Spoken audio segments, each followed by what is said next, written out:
7番。バス停で女の人とバス会社の人が話しています。女の人は何番のバスに乗りますか？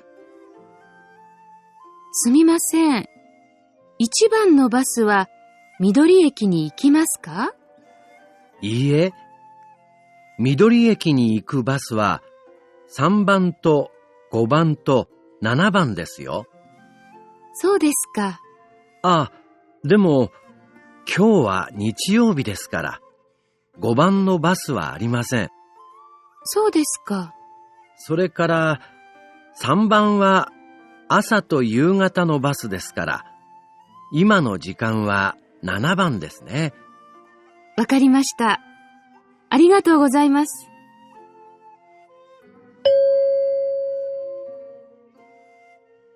女の人は何番のバスに乗りますか? හරි. 7වෙනි ප්‍රශ්නයෙන් අහන්නේ බස්තේದೆ ඔන්නの人とバス会社の人が話しています。女の人は何番のバスに乗りますか? බස් නැවතුම්පලේදී ගැහැණු කෙනෙක් සමග බස් සමාගමේ පුද්ගලයෙක් කතා කරමින් ඉන්නවා. ගැහැණු කෙනා මොන බස් එකටද නගින්නේ කියන එකයි ප්‍රශ්නය. හරි. ඔන්නの人අහනවා සුමිමසෙන් ඉචිබන්のバスは緑駅に行きますか? Excuse me. පළවෙනි බස් එක මිදෝරි駅, මිදෝරි දුම්රිය ස්ථානයට යනවද? ඔතකොන හිතෝ කියනවා ඊයේ මිදෝරි駅に行きバスは3番と5番と7番ですよ.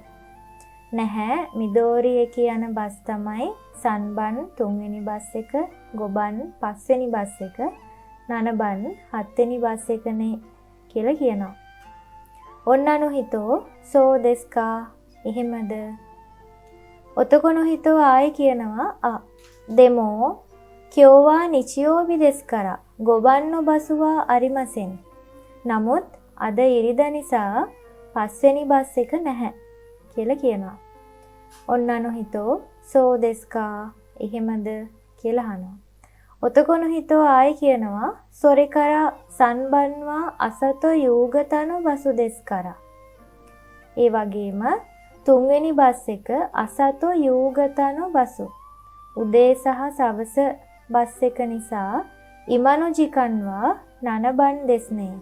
දැන් වෙලාවට තියෙන්නේ 7වෙනි බස් එකනේ කියලා කියනවා. ඔන්නනු හිතෝ වකරිමෂ්තා තේරුණා. අරිගතෝ ගොසයිමස්. ස්තුතියි කියලා කියනවා. හරි. මතකයි අහපු ප්‍රශ්නය ඔන්නනු හිතෝවා නන්බන්නු බසුනි නොරිමස්කා. මොන බස් එකටද ගැහණු කෙනා නගින්නේ කියලායි ඇහුවේ. හරි. ගැහණු කෙනාට මේ වෙලාවට නගින්න තියෙන්නේ 9 බස් එක. ඒතර නිවැරදි පිළිතුර වෙන්න ඕනේ 4.